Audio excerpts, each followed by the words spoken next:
دوستان عزیز، درود بر شما. در مسیر خوشنویسی و 43مین در واقع جلسه خط تحریری شکسته نستعلیق و یک مثلا متن رو یا یک قطعه رو می نویسم و در ادامه نستعلیق اون رو جهت راحت‌تر خونده شدن برای عزیزان می نویسم. دقت بفرمایید دوستان.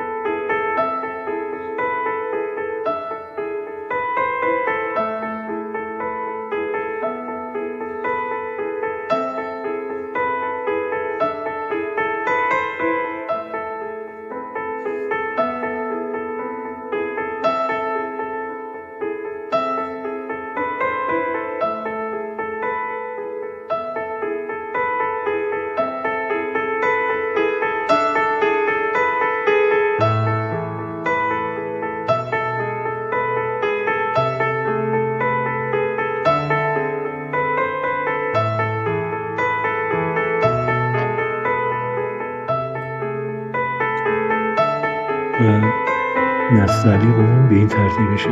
دوستان ببینید.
جلسه بود.